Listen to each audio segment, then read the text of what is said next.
la próxima semana ya podemos arrancar nuestro trabajo de grupo que tenemos que hacer para implementar el proyecto, ¿ya? No he respondido mucho de los correos, pero ya lo voy a hacer porque toca que los arme los grupos y por correo igual les voy respondiendo el código que les corresponde a cada grupo. ¿Ya? Van a disculpar, es que la verdad que estuve con otras cosas, pero me está faltando responderles el correo a varios que me han enviado. ¿Ya? Entonces empecemos. Primero el objetivo del tema, básicamente entender lo que es la programación orientada a objetos. Como pueden ver ustedes, esto es de repente muy parecido a lo que ya vieron en programación 1, en algunos casos, en otros no. El objetivo de esta parte es enganchar lo que es la programación orientada a objetos a lo que es la implementación y diseño de software, ¿ya? Entonces, mucho de lo que vieron en programación 1 acá se va a aplicar perfectamente y otro tanto lo vamos a tener que aprender para que logremos ese ensamble, ¿no? Con lo que ya son implementación de software.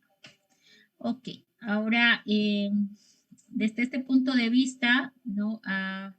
Es probable que no lo veamos muy completo porque ustedes tienen más adelante unas materias que son sistemas de información, ingeniería de software, ¿verdad? Y en ellas van a complementar mucho de lo que acá vamos a ver, ¿listo? Entonces lo que vamos a hacer es sustentar una base inicial nada más. Algunas palabras claves de este tema, que son los objetos, que son las clases, no son lo mismo. Normalmente los ocupan como sinónimo, pero no lo son, ¿sí? El concepto de encapsulamiento y ocultamiento, que es pues una de las grandes características de la programación orientada a objetos. El concepto de herencia, ya es el tema de las clases que pueden ser definidas de algún tipo de otra clase, más o menos es así.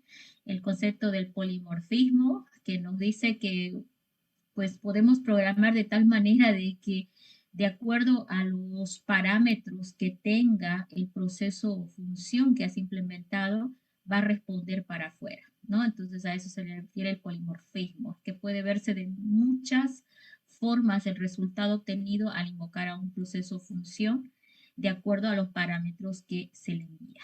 Luego está lo que es la composición de objetos. A ver, este último concepto, lo vamos a dejar entre comillas, es probable que, bueno, vamos a ver, ¿no? Yo programé que nos daba el tiempo, pero esta última parte de repente es lo más importante y a veces no da el tiempo de verlo, ¿no?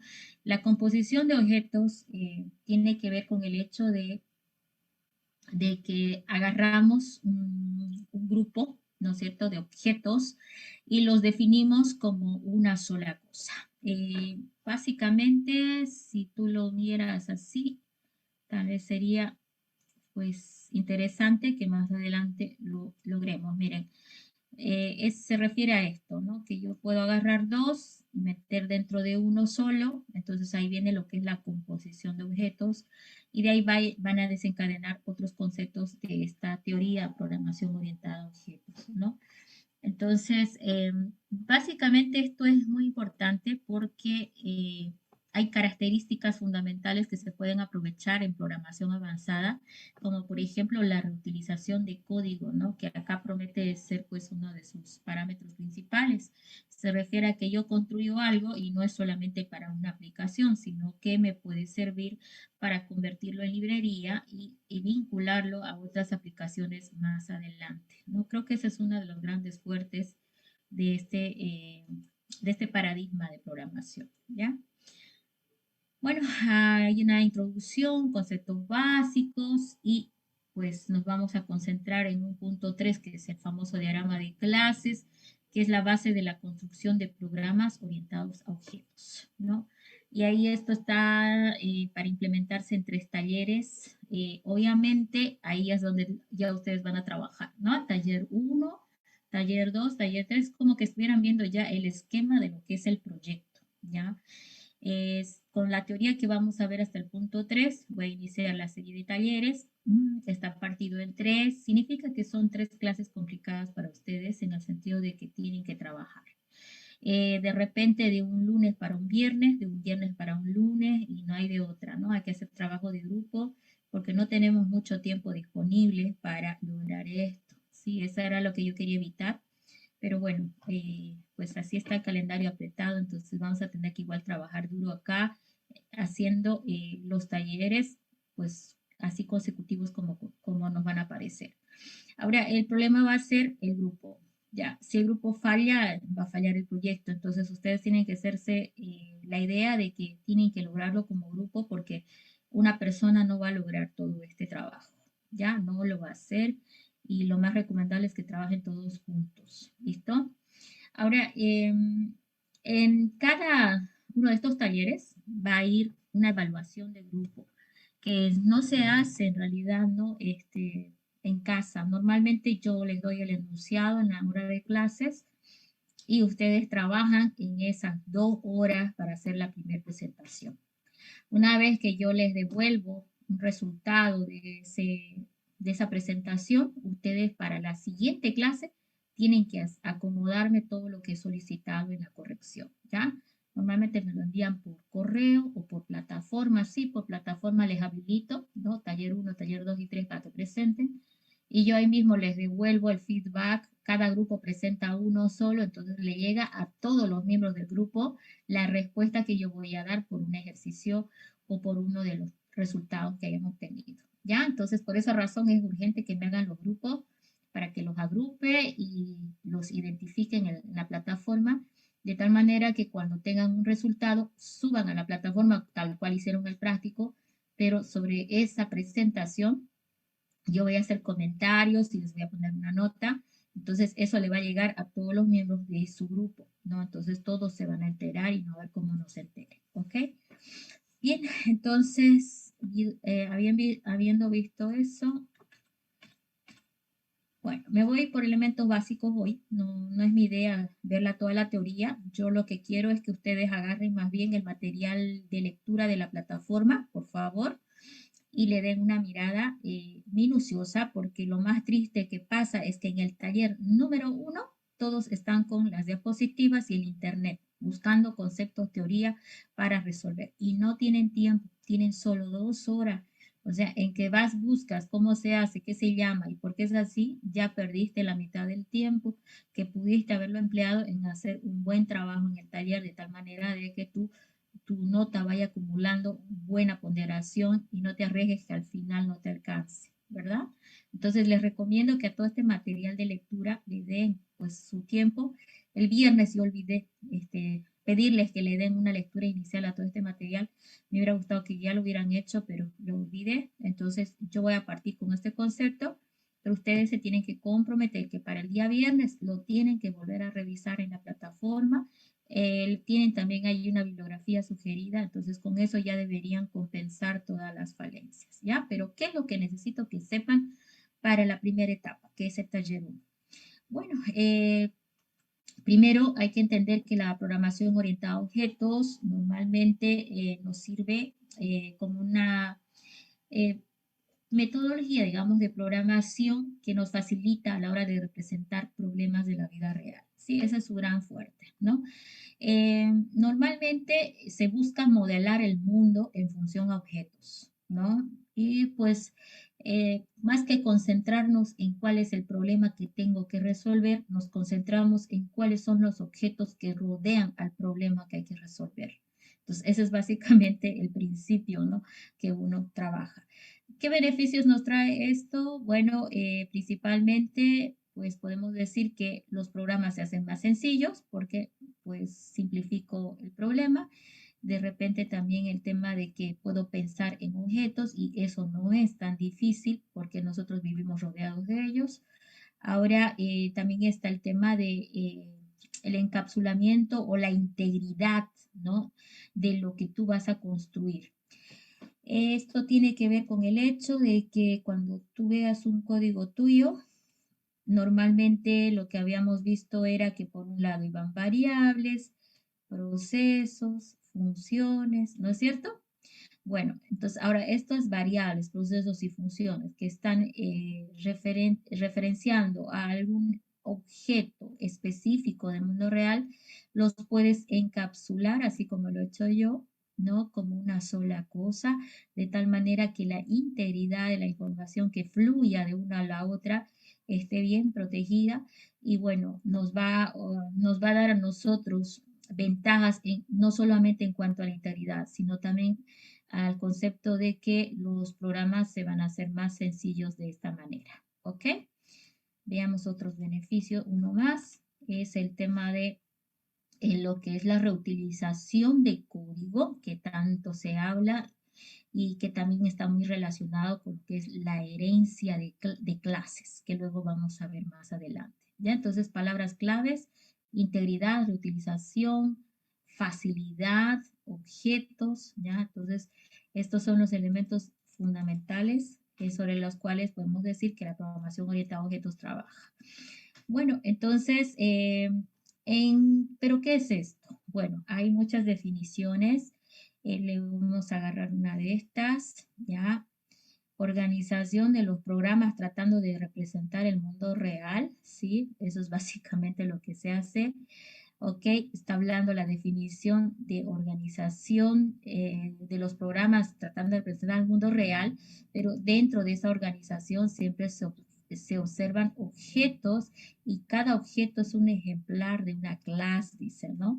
Entonces, ¿a qué se refiere esto? Bueno, cuando vemos el mundo real, yo digo, estoy viendo en un aula de clases, estoy viendo la silla 1, la silla 2, la silla 3, y esas sillas son todas, cada una de ellas, un objeto. Sin embargo, todas las sillas son objetos del tipo silla, ¿verdad? Entonces, ahí viene el concepto de clase. Clase sería silla, ¿sí? Silla sería la clase. Sin embargo, la silla 1 sería objeto, ¿sí? La silla 2 sería otro objeto, ¿no? Entonces, normalmente esto los confunden como sinónimo y no debería ser así, porque claramente el objeto identifica a un ítem en específico. Ahora, muchos ítems pueden ser pueden tener las mismas características o pueden ser clasificadas como algún tipo. Entonces, la silla 1 y la silla 2 son del tipo silla. Y es ahí donde viene la clase. Y por eso cuando definimos el nombre de una clase, por si acaso en programación para objetos, lo hacemos en singular, como estamos viendo aquí. Y pues ocurre que normalmente decimos la clase sillas, ¿no? No, debe ser tipo singular, porque decimos que estos son del tipo silla y el tipo es singular. ¿Ok? Entonces, cuando hablamos de la definición, vamos a encontrar muchos textos. Acá, sí, creo que acá olvidé ponerlo, pero Eduardo Alcalde, sí, más o menos nos los pone así, ¿no? Las clases se pueden organizar en una jerarquía de herencia, dice, ¿ok?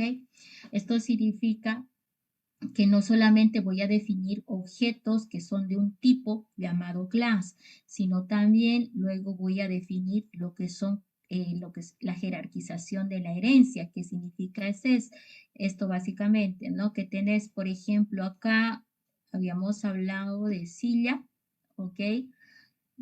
Si hablamos de la silla, yo digo, bueno, la silla, la mesa, ¿cierto? El escritorio, todos esos también son de un tipo, ¿verdad? Si yo miro por acá la silla, que era una clase, y luego veo por acá otro objetito, no, otra clase en realidad, por ejemplo, la mesa, ¿cierto? Entonces estoy mirando un aula yo en este momento, pero luego de repente se me ocurre y digo, a ver, esta es la mesa, esta es la silla y ambas en este caso, las puedo clasificar otra vez, ¿no? Como un todo y de repente son del tipo mueble, ¿no es cierto? ¿Por qué? Porque ambas son del tipo mueble, ¿sí? Entonces, ahí es donde hablan, ¿no? De que si bien estamos definiendo clases, ¿no? Cada una de ellas es independiente, pero en algunos casos puede suceder que una y otra clase sean de algún tipo en específico. En este caso, la mesa y la silla son del tipo mueble. Entonces, aquí es donde nace una nueva clase. A mueble le podría decir que es la clase padre, pero más formalmente le decimos que es una clase base, ¿sí? Y a mesa y silla diríamos que era una clase hija, pero en la forma formal le decimos clase derivada, ¿sí? Entonces, a esto que he hecho acá le llamamos herencia, donde la clase base es la superior y las inferiores son las clases derivadas. Estas de acá son clases del tipo de la clase base, ¿no? Entonces, de ahí viene el concepto de lo que son la herencia, que también es parte de los conceptos de la programación orientada a objetos. Esto no lo habían visto en ninguna otra forma de programación. En programación modular, lo único que nos interesaba a nosotros era dividir el problema de manera estructural, de tal manera de que se pedaceaba, ¿verdad? Aquí ya no estamos haciendo eso. Si bien estoy pensando en objetos que luego son de algún tipo de clase, está incorporándose un concepto que es como que encontrar que hay clases que son de un tipo más superior, ¿no? Ahora, este concepto no es obligatorio, por si acaso, ¿no? Entonces, nosotros cuando analicemos el problema, tenemos que descubrir si existe ese concepto de herencia entre alguna y otra clase, ¿no? Entonces, no siempre se va a presentar.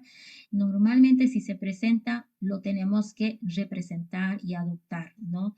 Porque luego no los observan, nos pueden decir, pero si ahí tienes una herencia, ¿por qué no lo representas? Entonces no puede decir, ah, es que no me parece. No, normalmente si hay, se la representa. Y si no existe, pues no, porque no es forzoso a que exista, ¿no? Entonces, normalmente pensamos primeramente en los objetos que rodean el problema que tenemos que solucionar. Y ese objeto está definido normalmente por un nombre. Miren acá, por ejemplo, está hablando del objeto un coche X, ¿ya? Y dentro de ese coche o ese coche que estamos observando, tenemos que encontrarle las características que tiene. ¿Cuáles son los elementos que lo caracterizan de manera específica?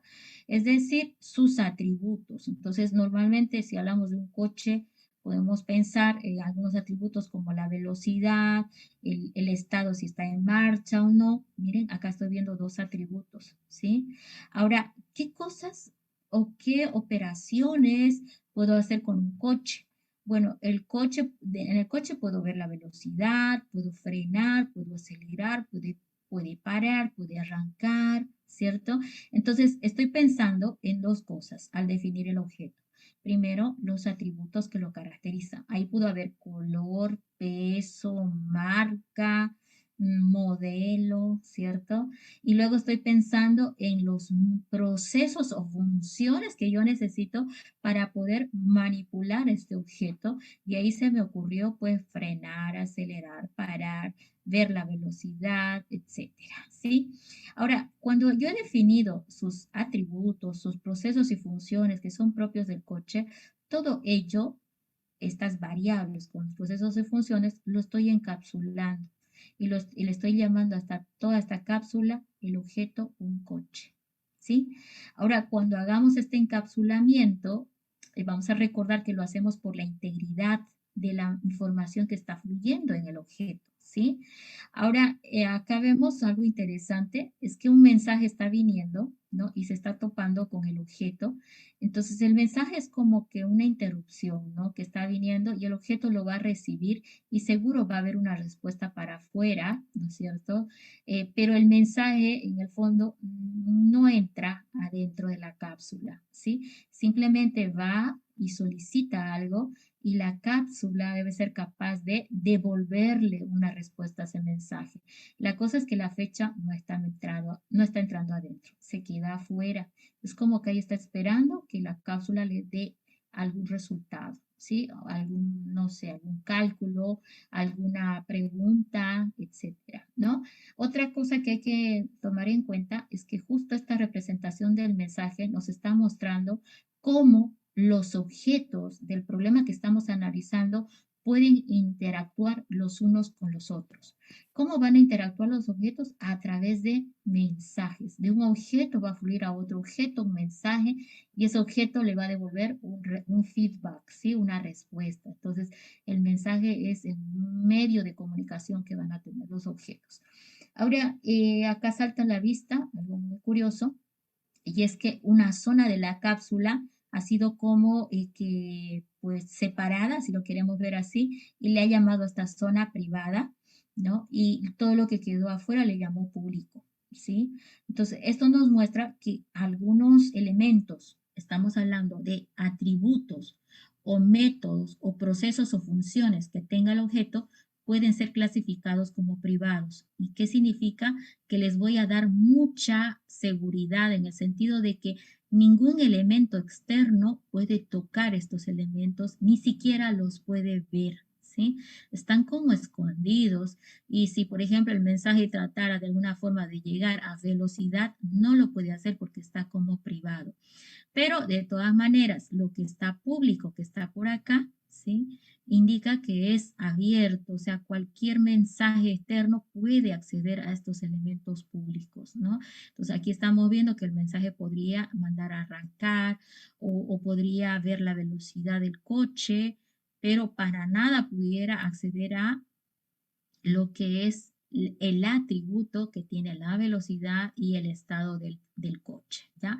Entonces, lo público es como que está compartido con otros objetos externos a un coche y lo privado son restringidos a únicamente ser visibles y utilizables por el mismo objeto, en este caso un coche, ¿no? Entonces, eso también nos recuerda un poquito el tema de la integridad de la información y es pues justamente con esto, ¿no? Cuando lo ponen en la zona privada, ahí es donde se está ultra protegiendo determinados elementos de la clase que se está modelando, ¿ya? Aquí vemos ejemplos de cómo están definidas algunas clases. Está la clase documento, la clase índice, sistema, usuario. Vemos algo muy curioso, la clase documento tiene un atributo que se llama nombre, índice también. Normalmente no se da, pero aquí, por ejemplo, usuario no tiene ningún atributo ni tampoco sistema. Normalmente esto se puede decir que hay algún error porque difícilmente una, una clase en el momento de definirse no va a tener atributos, o sea, debe tener. Ahora, lo que vemos acá son la definición de algunos procesos o funciones propios, ¿no? De este elemento llamado class, ¿ya? Aquí vemos que está clasificar, recuperar, archivar, destruir. En lo que es la teoría de programación orientada a objetos, a esto que son procesos o funciones, les llamamos métodos. Ojo, acá están simplemente definidos. No sabemos si son procesos, no sabemos si son funciones, tampoco sabemos qué parámetros lleva, porque acá normalmente en el momento de definir nos abstraemos de esos detalles, simplemente sabemos que necesitamos este método, clasificar, recuperar, archivar o destruir, pero no los definimos, ¿ya? Entonces, por eso acá no se ve si son procesos, si son funciones, porque pueden ser cualquiera de los dos y tampoco se ve ningún tema de parámetros. Así también en el atributo, observen que dice simplemente el nombre del atributo, tampoco se está definiendo el tipo de variable que puede representar ese atributo. Lo que importa es que necesito un atributo con nombre, con el objetivo seguramente de almacenar el nombre del documento en este caso, ¿no? Y bueno, entonces de esa manera vamos a ir más adelante viendo a más especificaciones sobre la definición pues de la clase, ¿ya? Entonces estamos viendo acá ya que en programación orientada a objetos hay algunos conceptos que hay que manejarlos, ¿listo? Que es como por ejemplo que el objeto es un elemento, ¿no es cierto?, del mundo donde vamos a tratar de modelar alguna solución a un problema y que muchos objetos del mismo tipo pueden ser clasificados como la famosa clase. Y normalmente acá lo que yo defino no son objetos, sino son clases, porque están definiendo varios tipos, varios objetos del mismo tipo, ¿no? Eso es lo que está haciendo la clase. Ahora, la programación orientada a objetos se fundamenta sobre algunos pilares, ¿no? Que es importante tomarlos en cuenta en este tipo de diseños. Está lo que es la abstracción, importa el qué necesito resolver y no el cómo lo voy a resolver. El encapsulamiento, eso es tan fácil que ya lo vimos en la primera parte, es agarrar y enganchar los atributos y los métodos en una sola cápsula, ¿no? Para ser conocidos como un solo elemento íntegro. Y bueno, en el encapsulamiento vimos un poquito de ocultamiento también en 3 niveles, ¿no? Esos 3 niveles son el nivel privado, donde ya nadie puede acceder más que la misma clase, el elemento protegido, que no estuvo en el ejemplo anterior, luego lo vamos a ver un poquito más, y el elemento público, que básicamente es abierto para cualquier objeto, porque cualquier objeto externo puede acceder a todo lo que definamos como público dentro de la clase. Y bueno, viene también la modularidad, que es un poquito, es un concepto arrastrando un poquito lo que vimos en programación estructurada. Simplemente tiene que ver con la separación de las clases de manera independiente, ¿no? A eso se refiere la modularidad. La tendencia siempre va a ser, por si acaso, que nuestras clases residan como módulos independientes, ¿ya? A veces me han presentado proyectos donde hay dentro de un módulo están más de una clase. Entonces yo normalmente no me gusta porque pues hay que tratar de ver la modularidad, es decir, separarlas cada clase de manera independiente para que también se las trabaje de esta forma.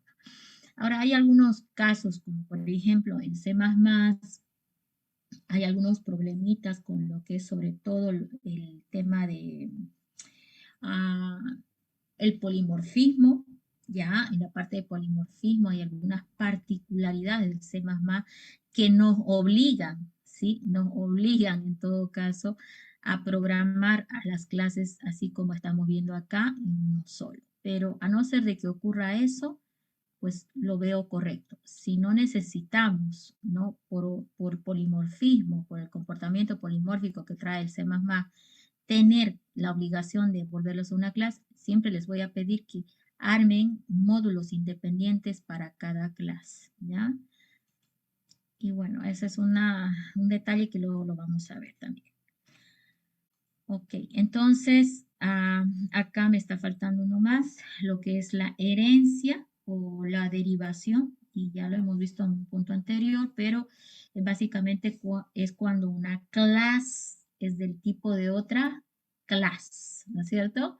Ese es el concepto de la herencia, ¿ya? Y bueno, el polimorfismo que tiene que ver con el hecho de que de acuerdo a los parámetros que le ingrese a un proceso función, el proceso función va a responder de determinada forma, ¿ya? Entonces, polimorfismo significa que se puede comportar de diferentes formas y más que todo tiene que ver con el comportamiento de los métodos o procesos y funciones que trae la clase. Entonces, no vamos a hablar mucho de esto, voy a correr un poquito, ya que los pilares están mencionados y muchos de los conceptos se definen por sí solos. Simplemente recordarles, es importante la abstracción porque nos libera de un problema complejo. O sea, que abstraerse va a simplificar el problema porque no me estoy preocupando realmente de él, sino de qué objetos están rodeando ese mundo en el cual está el problema encapsulado, ¿sí? Entonces, normalmente en esta parte lo que hacemos es hacer como una lista de todos los objetos del mundo en el cual queremos analizar el problema y luego, segundo paso, tomamos la lista de objetos y definimos ya las clases. Es decir, vemos que objetos son de un mismo tipo y en función a ello definimos las clases. Entonces ahí ya estamos avanzando con la abstracción. Y luego toca agarrar a cada clase en el tercer paso y empezar a definir de cada clase aspectos fundamentales. ¿Y cuáles son esos? 1, atributos de la clase. 2, métodos que va a tener esa clase. Y fíjate que en ninguno de los casos estoy hablando todavía del problema, ¿sí? No estoy hablando del problema. Por esa razón acá la letrita dice, o el aviso dice, énfasis en qué hace, qué va a hacer esa clase, más que en cómo lo voy a hacer. Es decir, que a la hora de definir la clase en esta parte, yo no me voy a preocupar por implementar procesos, funciones. Simplemente voy a decir, esta clase tiene este atributo 1, 2, 3. Y luego voy a decir, para manipular esta clase necesito el método llamado tanto, la función llamada tanto, o el método tanto, el método tanto, el método tanto, sin incluso, ojo, ahí fue un error de decir función, sin incluso determinar si ese método va a ser un proceso o una función. Simplemente digo, necesito el método tanto, tanto, tanto, tanto, de acuerdo al comportamiento de la clase. Entonces, para nada me estoy preocupando de, voy a hacer un proceso para calcular esto, para hacer esto. No, estoy simplemente definiendo la clase, ¿ok? Y bueno, por eso se le llama abstracción, ¿sí? Entonces, atributos. ¿Qué atributos voy a necesitar? ¿Qué campos? ¿Qué se van a llamar? Lo único que debo definir es qué se va a llamar.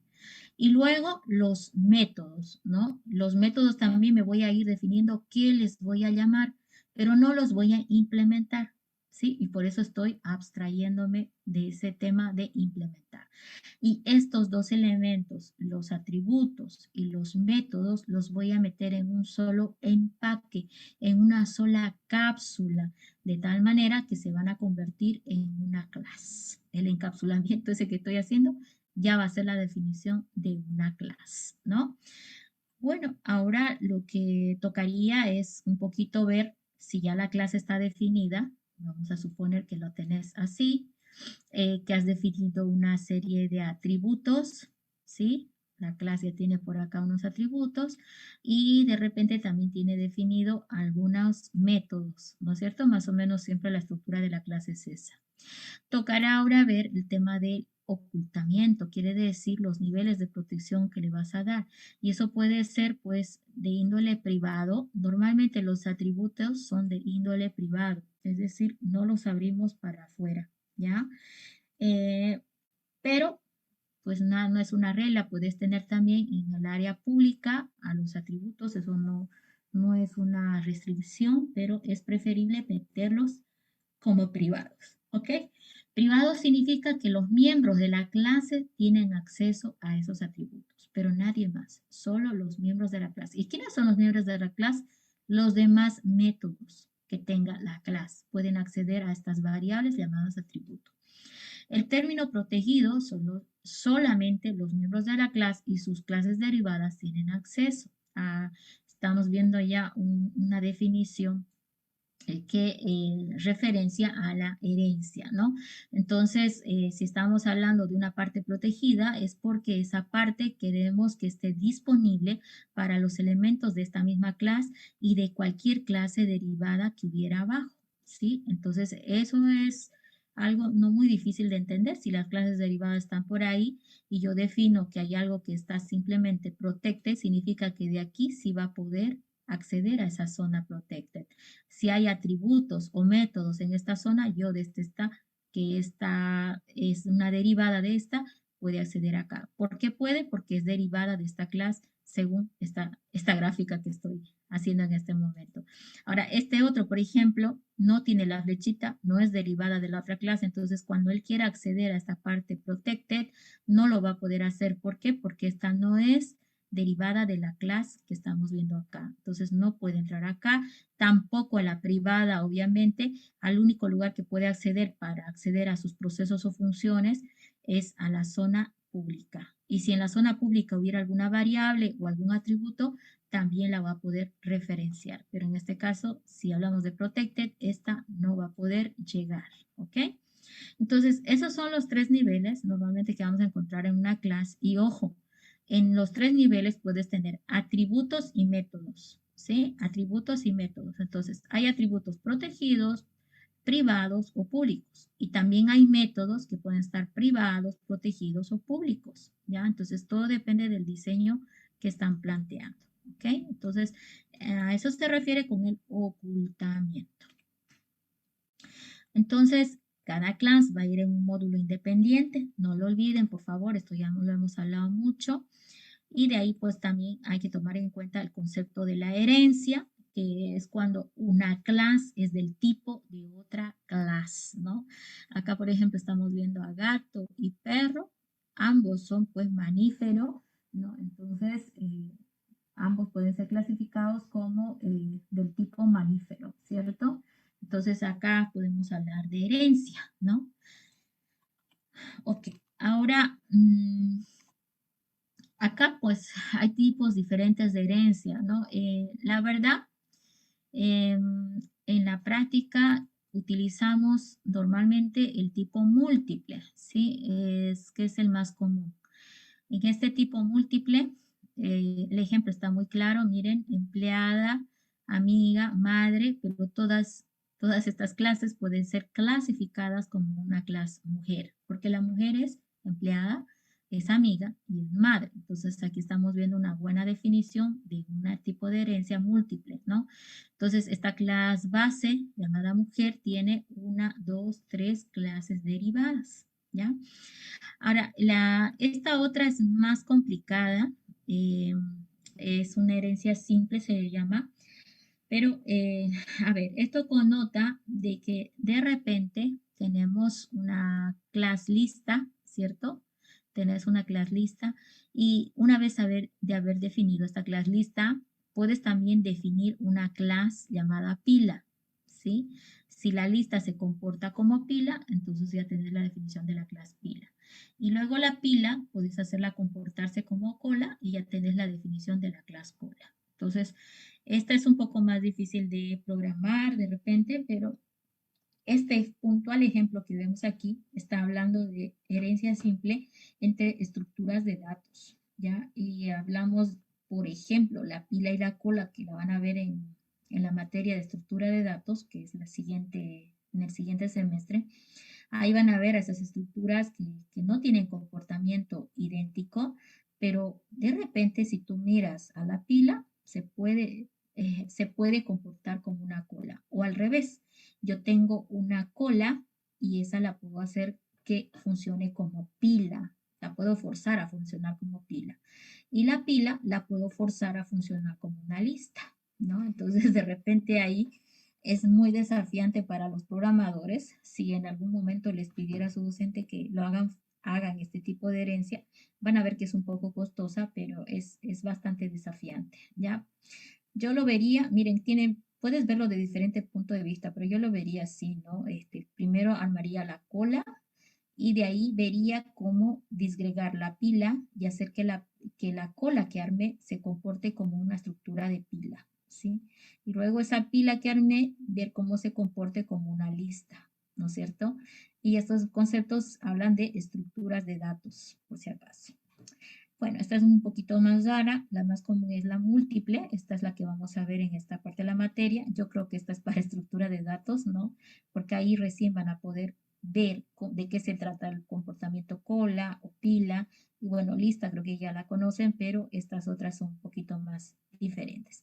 Y hay otra más, ¿no? Que se llama la estructura árbol, que es pues un poquito más compleja. Bueno, entonces esos eran unos ejemplos de lo que es la herencia, ¿ya? Y ahora justamente esto del polimorfismo que habíamos hablado anteriormente, ¿no? Eh, tiene más de una connotación, o sea, ¿dónde voy a poder apreciar el polimorfismo cuando yo implemente programación orientada a objetos? Lo más común es que el polimorfismo lo veas en los procesos o funciones que implementes, ¿ya? Lo más común. Pero aquí veamos este planteamiento que nos da. Dice, ¿no? Hay dos tipos, dice el dinámico. A ver, este es el menos común. Y está asociándolo a la palabra template, ¿sí? Entonces, dice, ¿no? Tenés un código que no incluye un tipo específico de variable, ¿ya? Es decir, que tenés un proceso, por decirte, y por parámetro entra un dato, pero no está definido si va a ser entera, real, cadena, etcétera. Es ahí donde viene un concepto llamado template. Tú lo que haces en este código a la hora de definir el tipo de variable que va a entrar al proceso o la función, utilizas la instrucción template, ¿no? Para decirle que esa variable es del tipo template, básicamente. En C++ lo hacemos así, ¿no? Agarramos al proceso y la función y decimos que el parámetro que iba a entrar, por decirte si era una variable, y tocaba decir de qué tipo va a ser la variable, nosotros no le ponemos el tipo, le decimos que va a ser del tipo template básicamente. ¿Por qué? Porque no lo definimos si va a ser numérica entera, numérica real, booleana, cadena, no le decimos. Le decimos que es genérica y que es del tipo template. Entonces, con eso lo que estamos haciendo es hacer de que nuestro proceso función sea polimórfico. ¿Por qué? Porque puedes recibir por parámetro cualquier valor. Con esto le estamos diciendo que puede recibir un entero, una cadena, un booleano, etcétera. ¿Ya? Entonces, esto igual les voy a mostrar un ejemplo más adelante. En C es un poco complicado cuando estamos hablando del template, pero igual ahí tengo un ejemplo hecho para mostrarles cómo se define. Sin embargo, por ahora, entendamos que el polimorfismo dinámico tiene que ver con la definición de procesos o funciones o clases inclusive, por si acaso, donde no se está especificando el tipo específico de variable que va a manipular, porque lo definimos como tipo template generalizado, porque template no tiene tipo, ¿sí? Y la estática, que esta es la que más se utiliza y más se conoce, tiene que ver con los procesos y funciones, ¿ya? A ver, es por ejemplo esto. Es cuando tú tenés uno que dice, por ejemplo, acá, eh, void, dice, ¿no? Pala, y lo mandas así. O puedes definir void y dices pala, y aquí adentro dices in, y pues estás mandando un parámetro. Y por último, puedes decir void pala, ¿sí? Y acá no solamente estás definiendo una variable, sino que estás haciéndolo diferente a la anterior, ¿sí? Entonces aquí yo veo el proceso, en este caso, o el método pala, que está definido de tres formas distintas. Y esto te permite lo que es la programación orientada a objetos por su característica de ser polimórfico. Entonces, cuando yo llame al proceso pala, va a depender cómo lo voy a llamar para que el sistema vea a cuál corresponde. Puedo escribir, por ejemplo, pala y decir 3.5. Entonces, obviamente, lo que va a hacer el compilador es ir a buscar dónde está definido pala con un parámetro real, ¿sí? Entonces va a partir de ahí, va a decir sin parámetro, entero y real. Entonces, ¿a qué va a llamar? Es a este, porque coincide en el parámetro. Entonces, eso soporta lo que es la programación orientada a objetos, la definición de procesos y funciones con similar nombre, pero que varían por los parámetros en los cuales son llamados, ¿ya? Y eso puede pasar en el proceso y en la función de igual manera. Entonces, ahí está, ahí ya vimos todo lo que son los elementos fundamentales de la programación orientada a objetos. Ahora, ¿qué está tocando? Bueno, eso no nos está tocando ver, pues, el primer concepto. Vamos a irnos por acá. Ay, ay, ay, estos libros. Toda una chipadera. Van a disculpar. Voy a compartir enseguida toda la pantalla.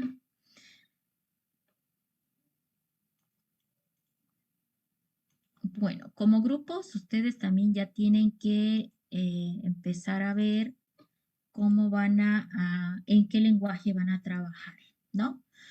Python es desafiante, sí. También se puede hacer en embarcadero, sí. Java, pues creo que el Java es el que más gusta para esta parte, pues nos permite hacer muchas cosas que de repente en C no es posible, ¿ya?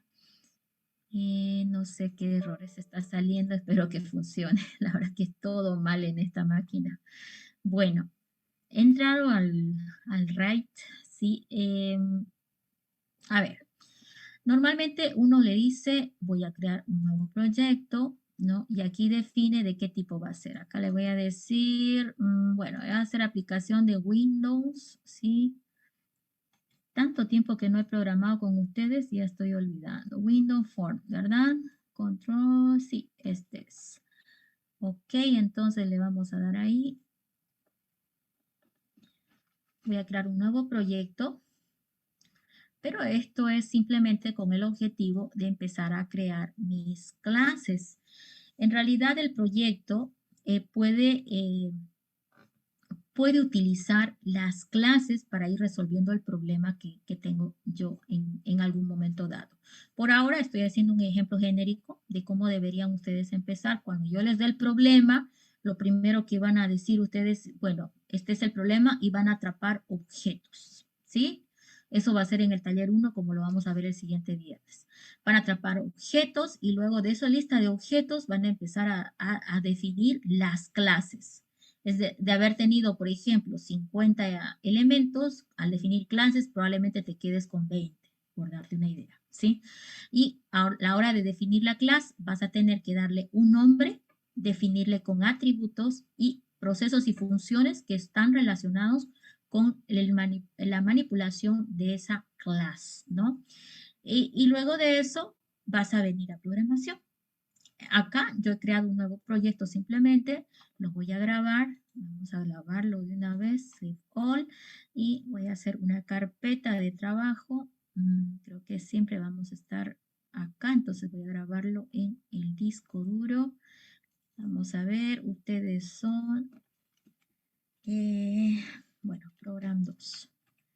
Y acá le vamos a poner dentro de Program 2, le voy a poner, miren, dice él va a grabar la unidad 2. Lo voy a dejar con ese nombre, ok, el nombre del proyecto. Y finalmente el CPROC, ok.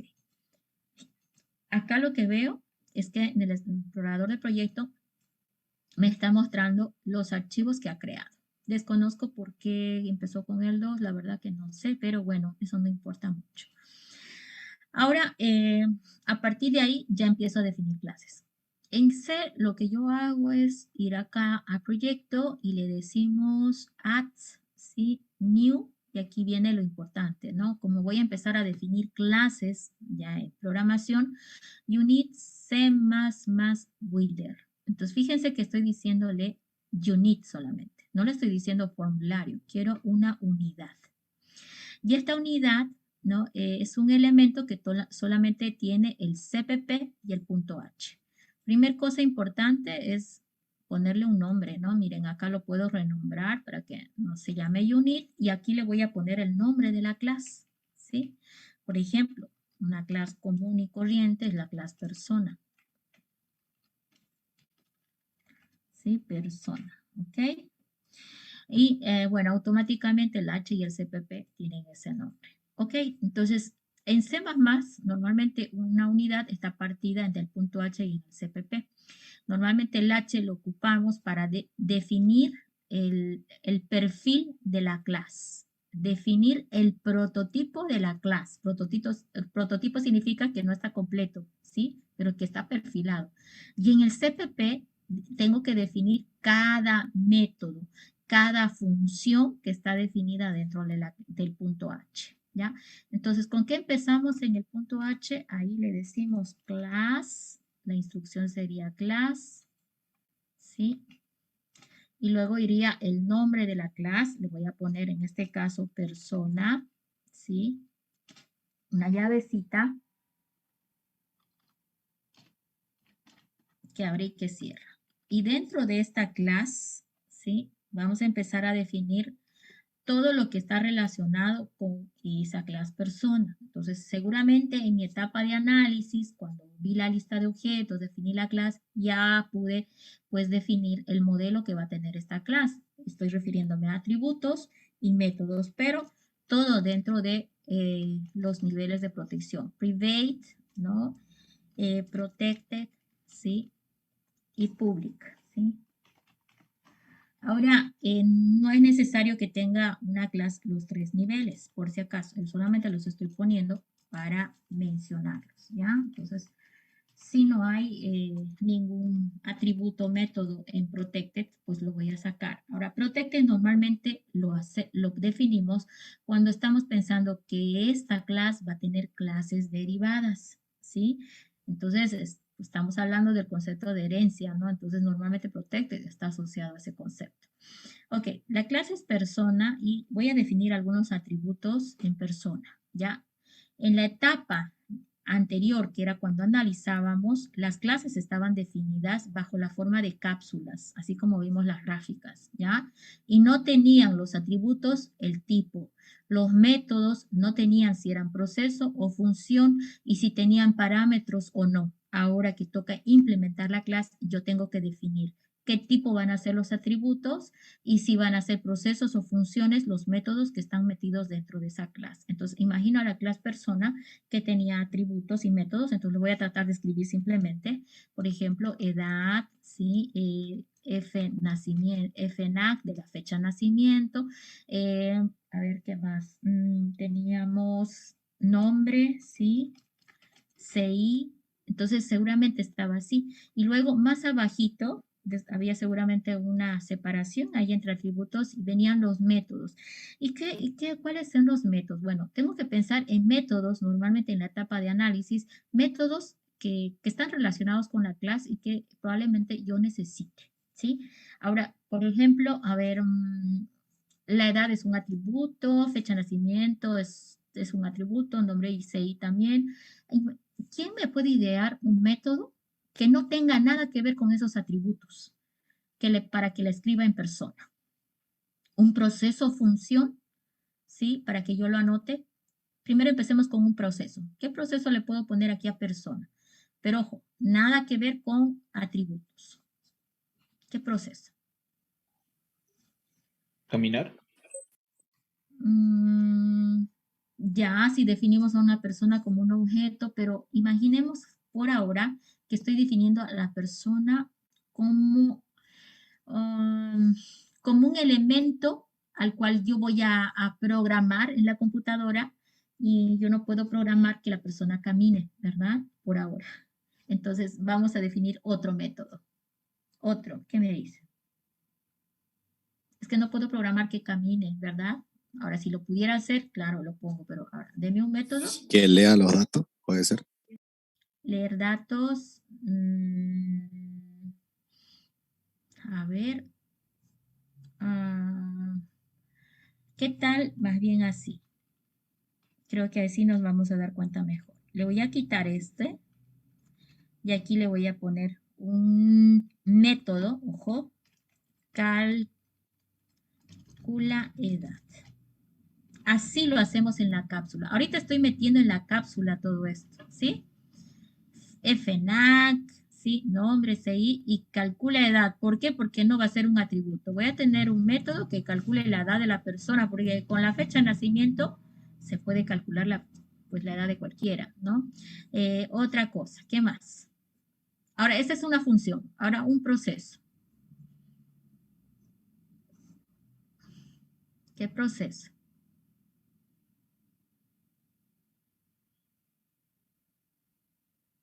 Nada. Nadie se le ocurre nada de una persona, un proceso relacionado. Bueno, lo voy a dejar ahí. Imaginemos que la cápsula persona nació con todo esto.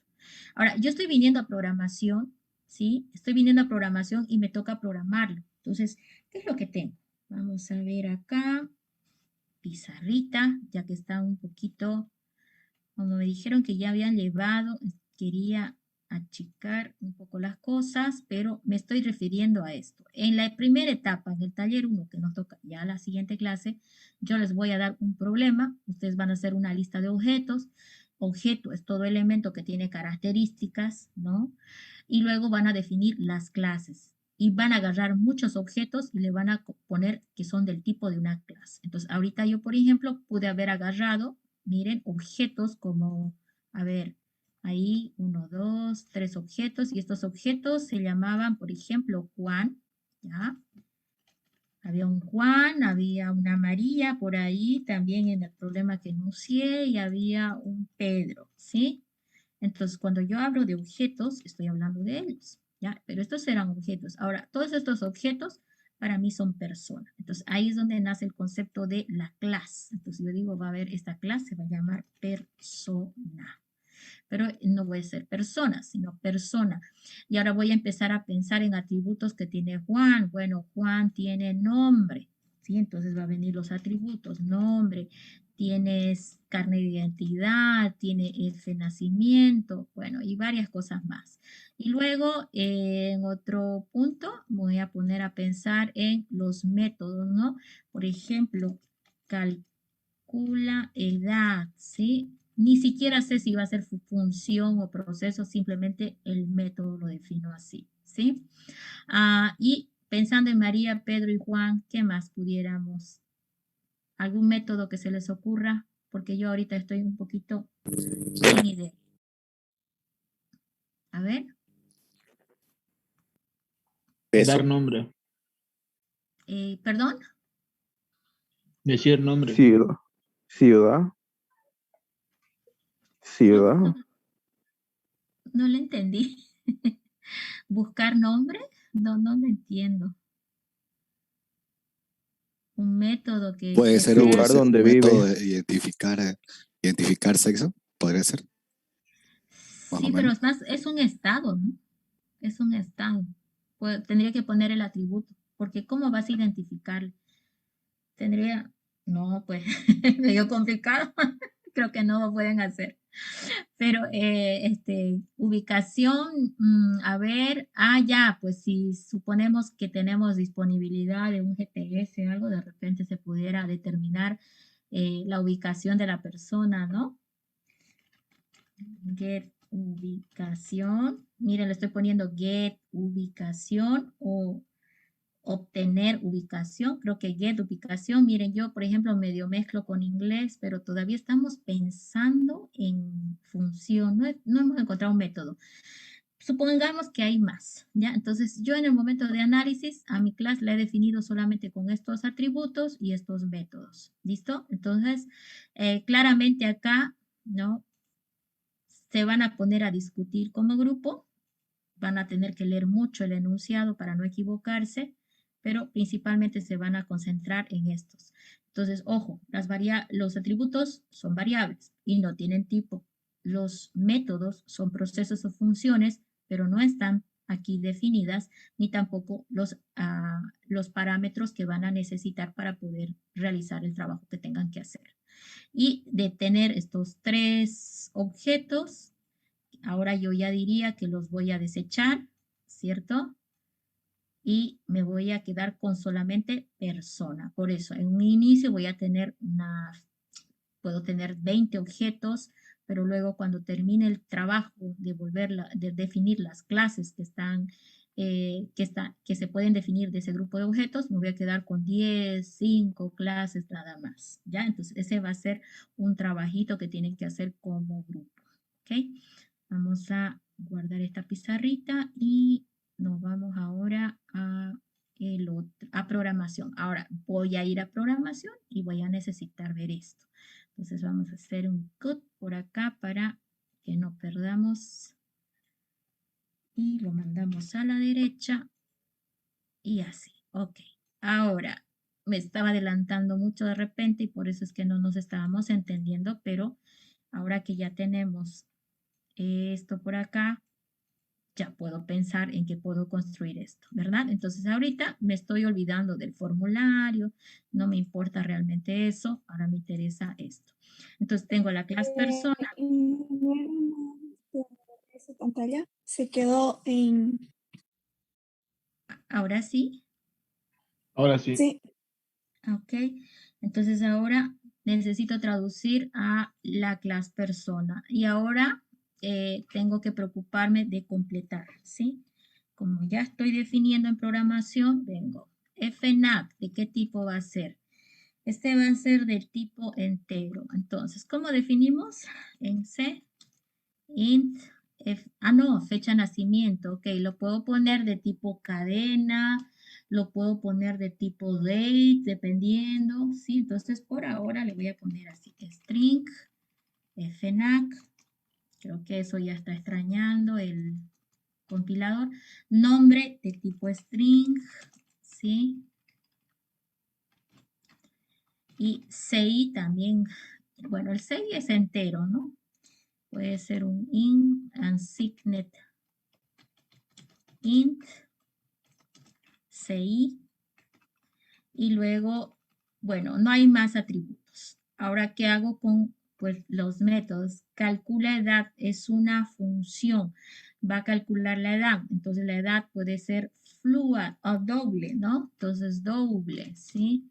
Doble, calcula edad. Y aquí le ponemos por parámetro. No va a recibir nada. No va a recibir nada. Ahí parámetros vacíos, calcula edad, porque seguramente este método va a ir a buscar la fecha de nacimiento, lo va a poder hacer porque está dentro de la misma clase y con la fecha del sistema puede calcular la edad. Y get ubicación, todavía no tengo idea de cómo vamos a hacer porque eso sería con un GPS, pero lo vamos a poner ahora. Get ubicación, que retorne una cadena, ¿no? De tipo string, get ubicación. Pudieron ir también algún void, por ejemplo, no sé, void. No, pues no se me ocurre ningún void. Ok, ahí nomás. Entonces, ahora, tenés estas, ¿sí? Y hay que definir su nivel de seguridad. Los atributos normalmente los dejamos como privados, ¿sí? Entonces, private para los atributos. Los métodos también pueden haber métodos privados, pero por ahora he pensado en ponerlos públicos, ¿sí? Get ubicación, calcula, etcétera, ¿no? Públicos. Ahora, si queremos get ubicación, queremos proteger ese método para que nadie más que la clase acceda a él, lo puedo poner ahí dentro de los elementos private, ¿ya? Entonces, sin embargo, esto ya depende de, pues, el analista o lo que se va a hacer. Protected, por ahora no le vi nada, entonces lo puedo retirar porque no veo nada que vaya a ser protected. Ahora, si estoy viendo herencia, de repente algunas clases derivadas, tendría que pensar en algunos métodos que solamente quiero compartir con las clases derivadas, ¿no? Pero por ahora lo retiré porque no vi nada. Ahora, los puntos y coma, como siempre. Listo. Entonces, aquí lo único que estoy haciendo es definir el tipo que va a ser cada uno, el método, el proceso, la función. Entonces, a esto le llamamos nosotros perfil. Ahora, no estaba en el momento del análisis, pero está tocando hacer lo siguiente. Nosotros tenemos que definir dentro de la clase no solamente a estos métodos que vinieron de allá del análisis, sino también tenemos que perfilar a la clase de manera completa. ¿Y con qué lo voy a hacer? Vamos a buscar esas herramientas. La definición de la clase, un minutito, ahorita comparto. ¿Dónde estamos? Tiene que estar en el taller. Un minutingo me van a dar, ¿sí? Necesito compartir los elementos sobre los cuales estamos definiendo a la clase. Es súper importante esto porque sin esto no vamos a poder trabajar. Ok, listo. Bien, estamos en esta parte. Hay que definir a la clase y yo más o menos ya les he dicho cómo llevar las cosas para allá, pero no es todo lo que hay que hacer. La clase la define con la instrucción class, las llaves, el nombre de la clase va al ladito. La clase tiene parte privada y pública y protegida. Como ven, dentro de la parte privada puede ver atributos. No se ve, ingeniera. Van a disculpar. Ahora sí. Lo que ahora quiero ver es qué me falta. ¿Vieron? Yo fui allá y traí lo de mi análisis y cosas que estaban en un modelo de, pues, gráfico, ¿no? Pero ahora necesito contextualizar exactamente qué va a tener la clase adentro. Y la clase tiene, dice, 3 elementos principales. Tiene la parte privada, la pública y la protegida. Cada una de ellas puede tener un grupo de atributos y un grupo de procesos o funciones. Entonces, no importando que haya esa situación, hay elementos principales que también hay que agregar, o sea, que no solamente va a estar hecha de lo que hemos puesto ahí. ¿Y cuáles son esos elementos principales? Aquí están enumerados. Vamos, inciso A. Primero, los constructores de la clase. Cuando la clase es definida, ya, yo necesito como programador poner también los constructores. ¿Y qué son los constructores? Son métodos que inicializan a los atributos que tiene la clase. Acordémonos que programación era importante inicializar las variables con algún valor para que no arrastre errores para adelante. Entonces, normalmente lo que pensamos es que cuando la clase nazca, ¿no es cierto? O cuando sea definida y que ya esté funcional, los atributos que ya tenga sean inicializados con algún valor, ¿ya? Justamente ese es el trabajo del constructor, construir la clase o prepararla para que esté lista para ser utilizada más adelante. Entonces ahí los llamamos constructor de oficio, parametrizado o copia. Acá estamos viendo lo que es el constructor de oficio, quiere decir, miren, es como un método que se llama igual que la clase y no tiene nada adentro de él, está vacío, ¿ya? El constructor parametrizado se llama igual que la clase, ¿sí? Idéntico nombre, y entre paréntesis se pone todos los atributos que tiene la clase. Aquí estoy pasando por parámetros los atributos de la clase y de qué tipo van a ser. En esta clase persona seguramente habían 3 atributos nada más. Y luego viene el constructor de copia, que por parámetro le viene a la clase otra clase del mismo tipo. Entonces aquí, por ejemplo, está entrando la clase persona como parámetro para definir el constructor de la clase persona, ¿ya? Entonces, ¿con qué objetivo están entrando estos elementos por parámetro? Inicializar a la clase. Ahorita vamos a ver la definición. Ese sería un elemento importante. Otro, el destructor. Así como hicimos un constructor, tenemos que hacer un destructor. Normalmente se lo define de esta manera, con la pestañita, ¿cierto? Delante es como que el constructor se llama igual que la clase, pero el destructor viene como negado, con la pestañita por delante. No tiene parámetros, no es requerido y normalmente es un método vacío, ¿sí? O es un método que no tiene nada dentro, pero aquí viene el pero, si el constructor, ¿sí? El constructor de la clase está dentro de ella definiendo variables dinámicas con new, acuérdense que la instrucción new es para crear variables dinámicas, se entiende que en el destructor deberíamos hacer la destrucción de esas variables dinámicas con delete, ¿no? La instrucción delete, ¿ok? Y luego tenemos el tercer elemento que son las propiedades, ¿sí? Las propiedades de la clase. Ahora, se han dado cuenta que la clase puede tener un sinnúmero de atributos, ¿no? Y esos atributos están, como decíamos, protegidos o privados y no se puede acceder desde afuera. Sin embargo, una alternativa para que esos atributos que están escondidos no se note y que otras clases puedan acceder a ellos de manera más transparente es el uso de las propiedades. Las propiedades van a permitir acceder a los atributos de la clase de forma más transparente, dice. Significa que va a simular que está accediendo realmente al atributo, pero en el fondo no es así.